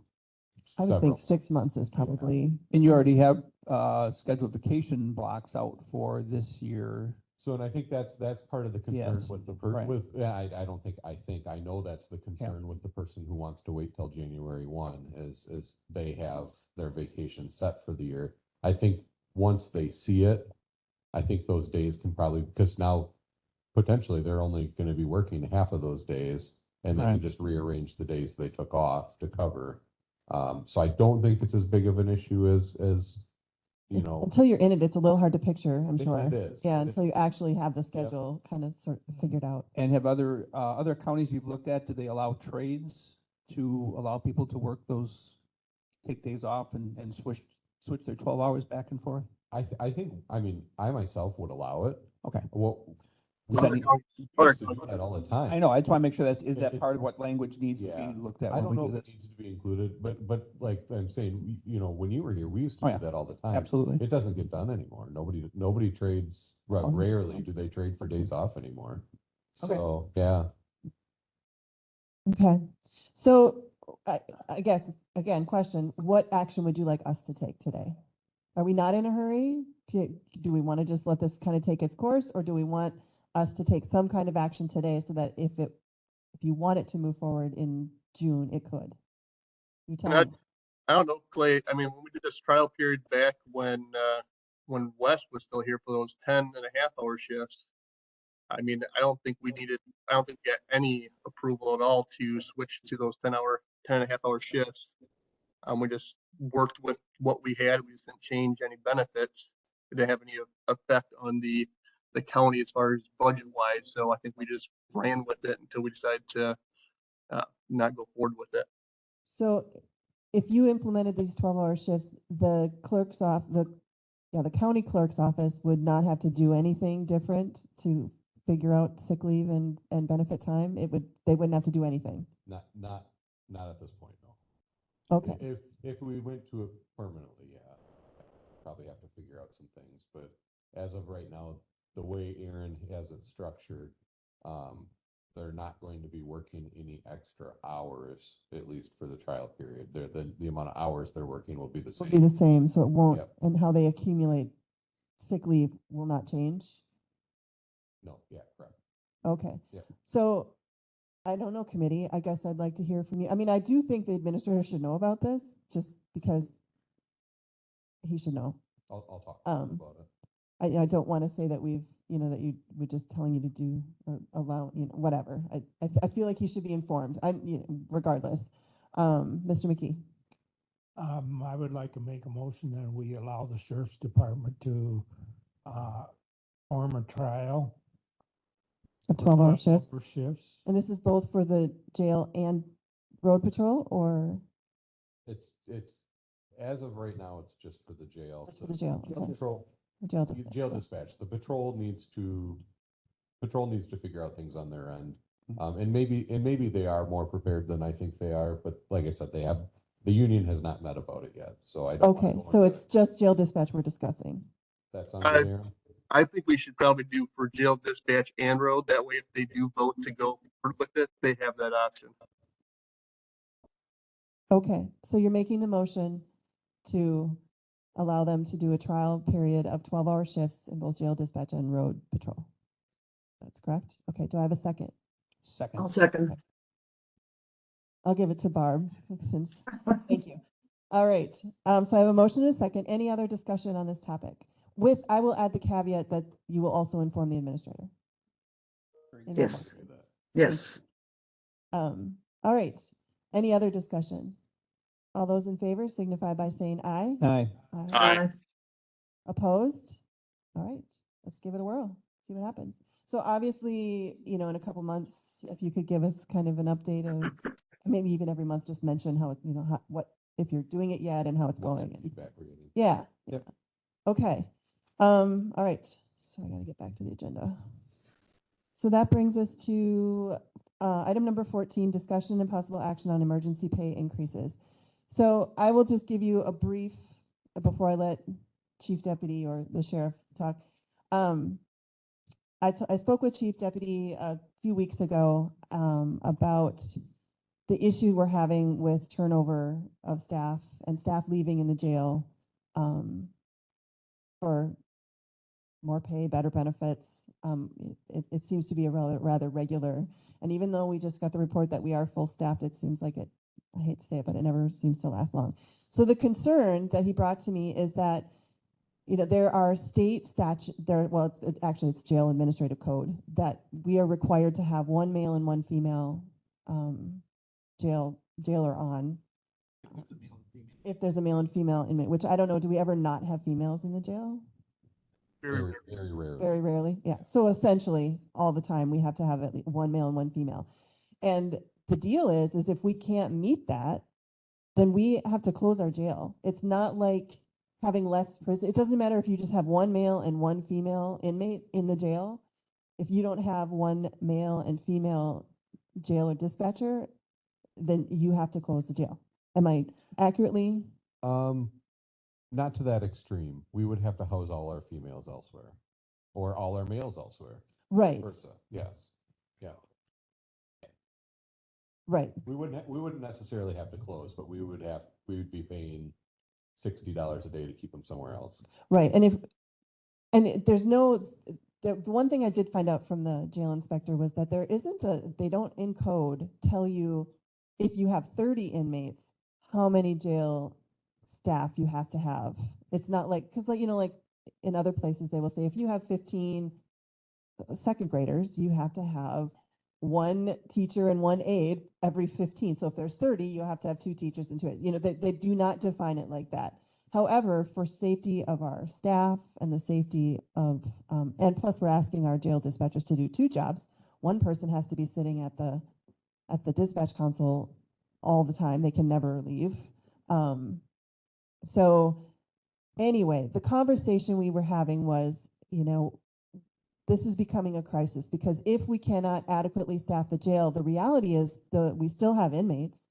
We still are required to house them. And what we would end up doing is housing them out of county, which adds up very, very quickly.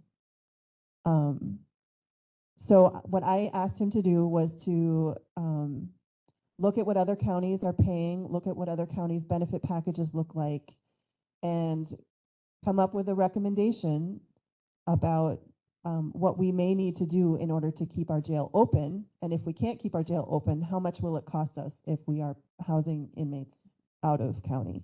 So that's essentially why this is on the agenda. So I'll let you guys take it from there. You want me to talk, Clay? Go ahead, Aaron. All right. In your folder, I don't know if you guys saw that there's documents on pay scale for jail. Kind of shows, I talked to all of our surrounding agencies. It shows their starting wages, their max wages, part-time wage, the shift that they're working, the benefit package, what they get, and then what their housing cost is for inmates in the jail. And then also if they're doing just one job or if they're doing jail and dispatch. With talking to all surroundings plus Lafayette County, since they are very similar in size and they are one of the very few jails that also does dispatch and jail. I got their numbers, and we are very similar as far as starting wage to our surrounding agencies. Where our problem comes is our max wage. We stop at $24.30 an hour, and that's achieved after 2 years of service, and we don't go any higher. So Aaron, just to make sure everyone understands, so what that means is someone who's worked here for 2 years is making the same amount as someone who's worked here for 18 years, 20 years, Correct. correct? Correct. That to me was the part that, yeah, really, literally, like, okay, so yeah, go on, sorry. Yep. So we're talking with Lafayette County. Their starting wage is $24.75. So their starting wage is higher than our max wage for our dealer dispatchers, and they max out at $30.17 an hour. And when I was talking to their jail administrator over there, they said that they had to increase their wages because they couldn't get anyone to apply since they're doing both jobs. It was nearly impossible to get any staff members there.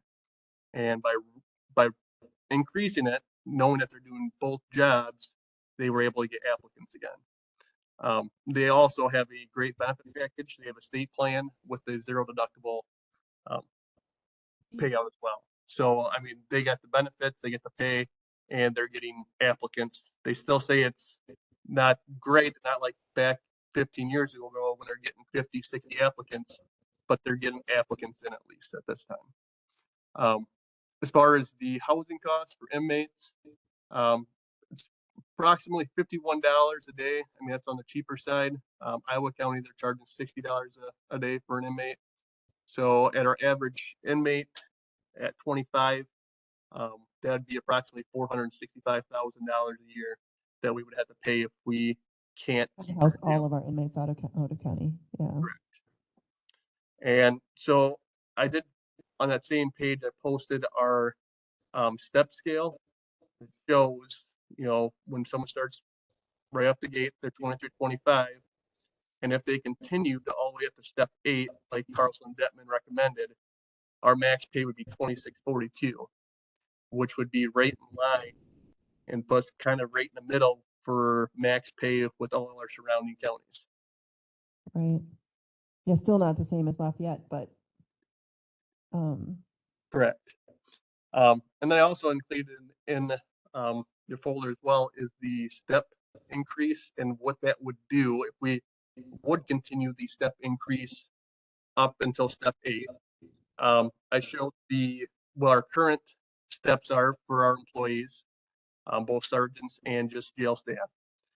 We have 1 in step 2, 3 in step 3, 6 regular jailers in step 4, 2 sergeants in step 4, and then 2 in step 5. We would change to only having 3 employees in step 4. We would have 2 in step 2, have 4 in step 8, including 2 sergeants. And I included what the pay difference would be for those employees that would move up in the step scale. And that would be a total of approximately $20,390 is what it costs to move the step scale and have the increases go all the way up to step 8. so the 2 that were at step 5, that's because when the wage study was implemented, they made more than what step 4 was, so they put them at step 5. Is that correct? That is correct. But they haven't moved anywhere since, although they have gotten the cost of living increases that we've done, but They've gotten the COLA increases, but they've remained at step 5. at step 5, okay. And I know this was really talked about at the finance and personnel meeting on Tuesday as well, as far as trying to do this for the whole county, just because, you're giving COLA increases, but we're not putting people at the fair market value. So it's hard Right. to recruit employees if you're not at that fair market value. And I know we do have one other jail staff member right now who's talking about possibly leaving because, partially because of the pay. Right, okay. So just out of curiosity, have you thought at all about where we could come up with the $20,000? For this month, or sorry, for this year, that 20,000 would be covered since we've been working short at least 2 jailer dispatchers. Right now we have $50,000 that we've saved. And that's not getting eaten up by overtime? We're still under budget on overtime. So Aaron and I ran these numbers on Monday, I believe. And so, well, actually, we ran it last week and I looked at it again with the April numbers. But we're tracking behind both on overtime and on our regular wages. So, overtime is probably, I'll just say that overtime is always subject to change with one bad event. But right now we're tracking, we're percentage wise, we're behind. Which is unusual for us, Well, yeah, yeah. usually. So I think I had figured it out. We're somewhere right in the ballpark of $50,000 behind in wages for the first quarter of the year. So. And absorbing these into the 2024 budget, what do we think that looks like? That would be some budget. We would likely have to increase the budget, the amount needed for 2024. I So- don't know otherwise how we would do it. Right. So I wish I had been at that finance meeting, but I couldn't be there. They changed the time and the day on me. So, I mean, if this is going to be addressed at the, countywide, that'd be great, because I would fix this without us having to move anything. But I think potentially we should probably, I'm assuming what you're looking for today is for us to make a recommendation that we bring this before finance. Is that kind of the hope for today? That was my hope, yes. Okay. I mean, if nothing else, it can parallel the discussion of countywide. I do think that part of that discussion will have to be the unique nature of what we're required to do in the staff that we're required to have, or what happens if we don't have adequate staff in the jail. Okay. So, committee members, what are your thoughts? So the next step, then we move this to finance and personnel. I would move. I mean, I think that that if we are in agreement that we need to do something about, I mean, we need to do something about everybody's salary. So I like the idea that this is being talked about countywide, because I think that this is very common. But I also think that the jail has very unique needs that we absolutely, statutorily speaking, have an obligation, or it's going to cost us more money. It doesn't take very many inmates housed out of county to totally blow this $20,000. So, I mean, that wouldn't take any time at all. And like you said earlier, I mean, I did call you and I brought up our concerns, because that day I called, it was looking like we were having no applicants that we would be able to hire for the jail, which would put us down 4 jailer dispatchers. And Mike and I think Clay was actually at Training Quantico that day, and we're both sitting there scratching our heads like, what's going to happen if we can't get anybody to even put an application in. We're going to have to ship our inmates out, and we're not going to have any choice but to ship them out. Right. And the reason we actually convinced one of the road patrol applicants to take a position in the jail. Is that correct? Correct. Yeah. So they didn't actually apply for a jail position, but yeah. Yeah. So, I mean, we have to have staff. And I mean, I think that also we need to talk about splitting the jail dispatch. I think that's a conversation. I mean, maybe we can fix it. I mean, like Lafayette, it sounds like Lafayette County has been somewhat successful in the better wages, but they also have a really great benefit plan. I don't see how we can do I don't know how we could recoup the cost of a no deductible plan for this county. And I don't want to go into great detail on this, because I just got some word of mouth information yesterday, and I haven't reached out to Forest County, but that was kind of like the model we were going to look at for separating jail and dispatch. Mm-hmm. The information that I've gotten is that's kind of fallen flat on its face, that they're already going back to putting their jail and dispatch their together. dispatchers back in their jail. Well, I mean, Iowa County is an example of a success where they split it. Yeah. So there's both ways. I would say Iowa County is in a somewhat different financial situation than we are. Yeah, and what it is he can't staff it. That's what my understanding was of what happened in Forest County. Okay, well, that would be interesting to keep us posted kind of on that. I mean, when we talk about it in, I think, June or July, whenever I said we would talk about that again, Yeah. that we can talk about it then. Okay, all right, so I would, if the committees would like to make a motion, someone, I would make the motion to move this on to finance and personnel for these, I guess, to look at, and our recommendation is to move towards the step increase. okay, all right. Any other discussion? All those in favor signify by saying aye. Aye. Aye. Opposed? All right. So moving on, that brings us to approval to hire Daniel Brockway as a casual employee. So I think if you remember, we interviewed Danielle for a full-time position.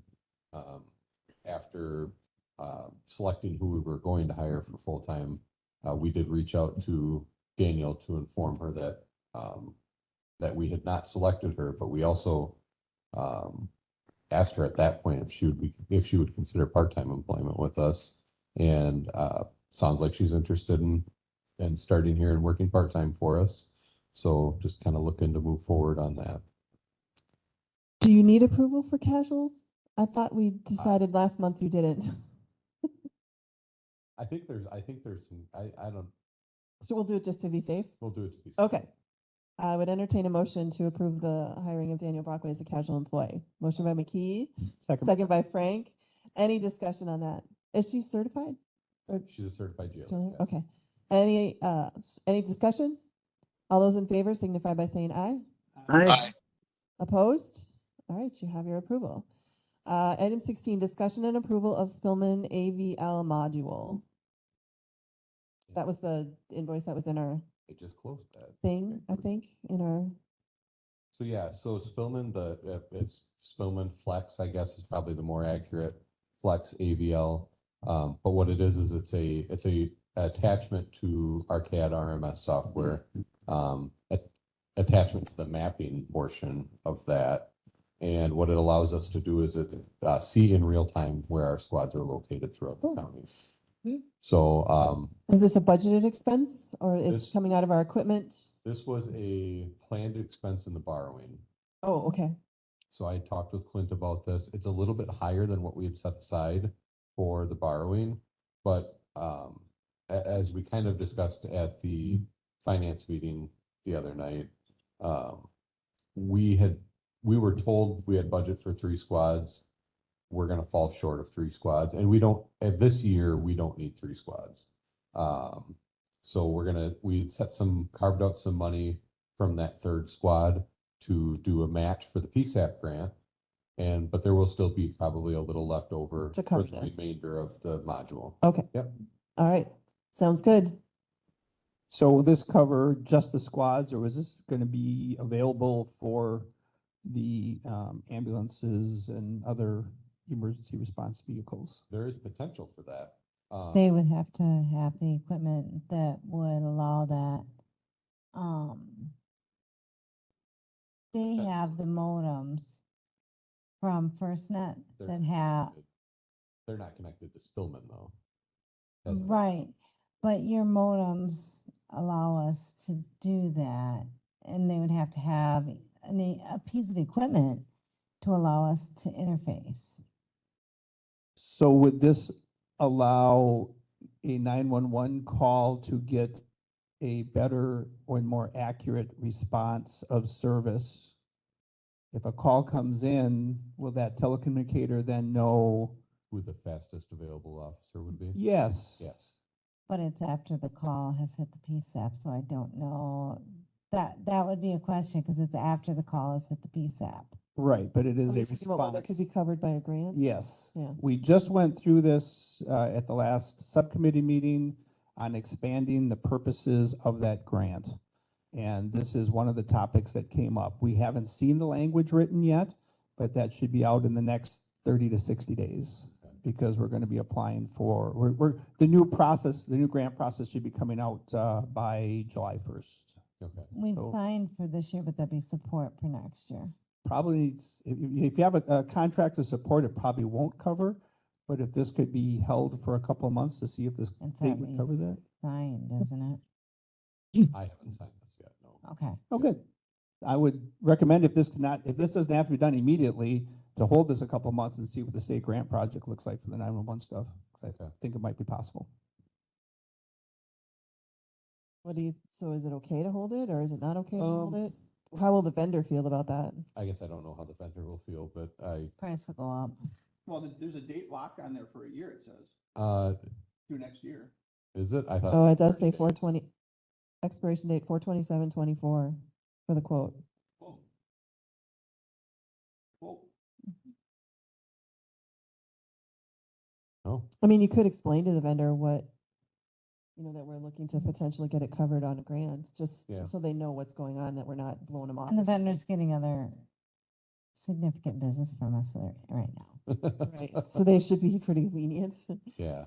Um, So I guess, yeah, I don't have a problem waiting a little bit longer on it. It's, we have the money there now for it. And and I think if it was a maintenance thing and we're looking for a grant to cover the maintenance, that would probably bring it back down under the 15,000 that we had originally. Yeah, so the grant probably wouldn't cover the maintenance, but it would cover the initials and any equipment. So if you needed other modems or other stuff for the EMS side of it, for the ambulance, fire, whatever, Yeah, that might be something to consider too. And again, it'd be a couple of months, we should start seeing those specifics start coming out. okay. so do we need to take action or not? I think if we're gonna wait, we can. Well, they could take action, we just wouldn't sign. So, I would encourage not Well, I taking think- action until we see Okay. what the grant language is. I need finance's approval to spend money from Fund 92 anyway. So, I mean, if we took Next action, I month. could just hold off on asking finance. mhm. It's up to the committee. I guess I would recommend at this point that you hold, wait pending the language of the grant, just to make sure there isn't something in there you need to include. Because that I goes feel to like there's other things we finances. could spend the borrowed money on, Mhm. Oh, yeah. right? So if we can get this Well, covered. there's other modules that, I mean, we went and we did this for several years in the 5-year plan where we had set $15,000 aside. To try to for do some of the different- stuff. For different modules, yeah, So we could just go to the next one possibly. yeah. then. Okay, all right, so we're gonna hold on this one? All right. So that brings us to discussion on ordinance 89.7 and possible changes. So I did, have that uploaded into the folder. So, I think before, we can potentially talk this through today, but, and I'm feeling our meetings are always long, so delaying it to a different meeting probably may not matter, but, I do think, so I'm the one that went through, I don't know if you guys are familiar with how our ordinances are, but they're kept in books. And every time a change was made to an ordinance, they just wrote like the paragraph or the sentence that was being changed, not the entire ordinance as amended. So in order to know, you have to look at every single change that's happened since 1989 in order to know what the ordinance actually says. So I went through and did that, and that's what this document is. But I would not say that I am the person best qualified to have done that.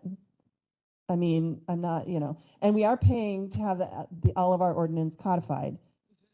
But I talked to Derek this week and he said that they're working on it and they're making really good progress, but it's taking longer because apparently most counties have had their ordinances codified at some sort of interval since they existed. And we've never had our ordinances since 1842 or whatever codified. So it's 100 and some years, 150 years of ordinances. So it's taking longer than they had thought, which is all completely reasonable to me. So I was not complaining about the fact that they're not done, but it doesn't help us because they're not going to be done. So I guess long story short, what I'm thinking I need to do is I should probably have a meeting with or speak with Attorney Wendell, because I did have a whole list of questions of things that I think were done, like our mistakes. Like there was a change that was written in an ordinance, but it wasn't what the original language said. So there must have been a change somewhere in between those two, but it wasn't recorded, or there's just some weird things. But the content, the general content of this is accurate. And so specifically, I think that we're looking to change the language about our involvement in the hiring process. Us having to interview every single person. I'm not sure what the I'm guessing there was some kind of reason that the committee felt they needed to micromanage hiring in the sheriff's department. And the one thing I could think of was if there's a potential where the county board and the county committee, the public safety committee, and the sheriff don't have a good working relationship, which we have, I think, an excellent working relationship with our sheriff. But there is that potential that you could have a not great working relationship with your sheriff. And at first I was like, we should just take it all out. But then I was like, well, maybe we just need to temper the language a bit so that if there's a reason why there's something really crazy going on where the sheriff and the county board are completely at odds, because at the end of the day, the county board does pay all of your staff. So I think that might be where, I don't know the history of this, of why in 1989 they felt they needed to really because there's heavy involvement of this community. I don't know if you guys all had the chance to read this week, but it's pretty detailed, serious micromanaging, in my opinion. It's the old way. Sheriff is a constant. He is.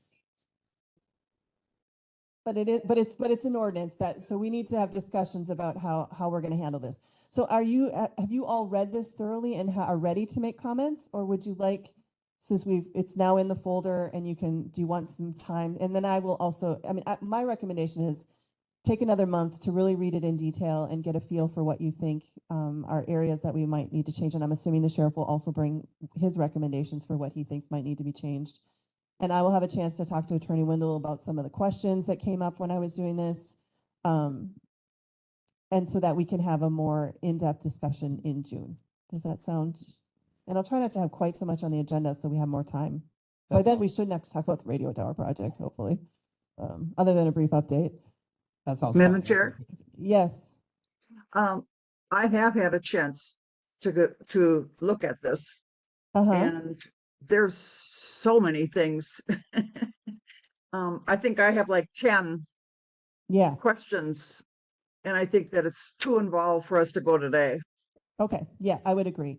So let's make it, I'll send out a brief email to everyone, but so that the supervisors that are not at this meeting today to really take a chance to dive into this so that we can have that discussion next time.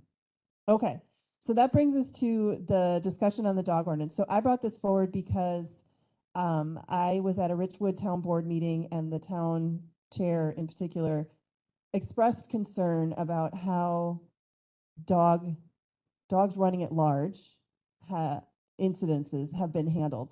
And it's not that, and so I talked to him today to clarify. It isn't that the sheriff's department wasn't responding to those kind of things. So the 3 incidents that he told me about was, one, there was a dog that seriously injured another dog in Excelsior. And we heard about that at the county board when that party was trying to get reimbursement through our dog license funds and whatever. And then the second one was a person was very severely injured by, I believe he said it was a pit bull. His leg was injured. The back of his leg, the calf was severely injured by a dog. And then another one was a person who has animals, and there were dogs that kept getting out and were chasing the animals. I think it was in Beards Creek. Yeah. So the issue though was not that you weren't responding, although he said there was some frustration about the owners of the dogs chasing the animals, not answering the door for the deputies because they couldn't hear or whatever. But and how long it took for the deputies to actually make contact. There was some concern there. But the main concern they had so we have a dog license requirement in this county that everyone who has a dog is supposed to have a license and then proof of rabies. And he felt, or in all 3 of those incidences, they felt that none of those dogs had been licensed, and at least 2, I think he said, did not have proof of rabies vaccinations. And where's the enforcement, and why are we not enforcing that, is the question. So that's not in our running at large ordinance. I don't know if that's part of the dog licensing that's in statute or how that works, or.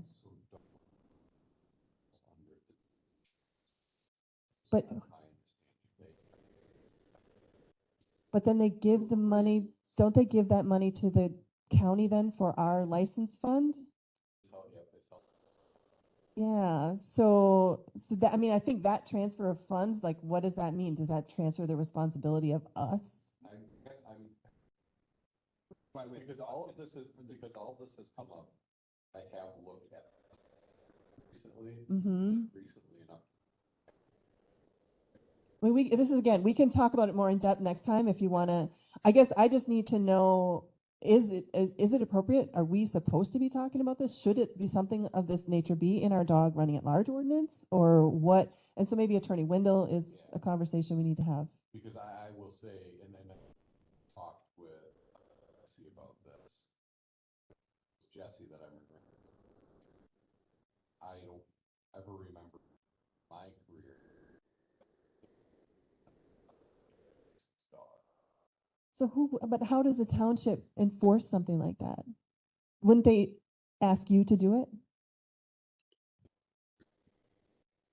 I mean, they don't have any legal. Go back to the constable days. But Wait, is the constable someone different than you, than the sheriff? the constable would be. Oh, okay. I didn't know that. All right. Yeah. Clearly none of them have those anymore. Nobody. Yeah. Say nobody. I don't. Okay. Clay, So, use your so mic. maybe, We can't hear you, Clay.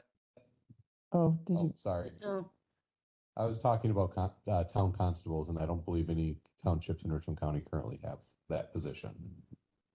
Okay, so really the question comes down to, well, two questions. Is it a township issue or is it a county issue because of the dog licensing funds being given to the county or kept at the county? At what point does enforcing the license law? And and if it is a township, how would they enforce that and what role do we play in that, right? I think Yeah. that's summarizing. It does seem like a loophole. Because that's their frustration, is that there've been two incidences where they did not have not only did they not have their dog license, but they did not have rabies vaccinations. It was my understanding. In at least two of the three. So I mean, if it's not under our purview, that's fine, but I would like to be able to tell the townships how they should handle it then. Or So it is in state statute, dog license and collar tags. I would have to review the state statute. It's 174.07. I would have to review the state statute to see what if any kind of penalty there is on that. And just skimming it, I don't see a subsection for enforcement, penalty. which then what's the point? If you can't do anything about it, what's the point? Okay. So that's all I had on that one. I think we can look into it a little bit more and decide whether it needs to come back here, if there's something, like, I don't know if this ordinance, I don't know what other ordinances in other counties look like for dogs running at large, but we can determine whether we need to dive any further into this, but I would like to give an answer to the township. Yeah, and so it just lists it as a tax. It's a dog license tax. And it doesn't list a So we're penalty. taxing them, but not actually gonna like do anything for If anybody. they don't pay the tax. Yeah. Okay. Okay. So that brings us to, we already did radio tower project, mapping radio system and squad updates. We already talked about squad. Oh, no, we didn't talk about squad updates, but it's in our folder.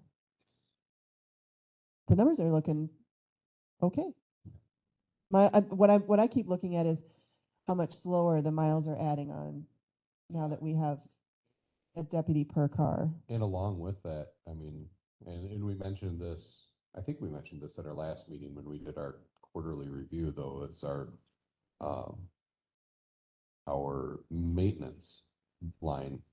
We're not using as much of it anymore either.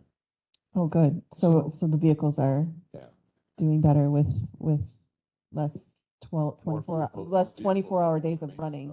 Yeah, because they were running essentially 24 hours a day before. Yeah. And now they're only running for one shift. Yep. Okay. All right. Anything else in that line as far as mapping or, I mean, I think we talked about all that stuff. That brings us to future agenda items. So I think, so next month, put the 89.7 on there. Dogs running at large. dogs, I guess just a follow-up to see where we're at on that. And I think, do you want July before we talk about jail dispatch separation? I think that would be good. I'm gonna reach out to Forrest and actually get Okay. from them what's happening up there. I mean, we just, before the end of the year, we have to make a recommendation about a referendum. Yeah. I mean, I think I know what we think, but I think we should have the in-depth conversation. So we'll wait till July for that one to be on the agenda. All right, anything else for future agenda? All right, that brings us to adjournment. McKee and Frank, all those in favor signify by saying aye. Aye. Aye. Opposed? All right, we are adjourned. Thank you, everyone.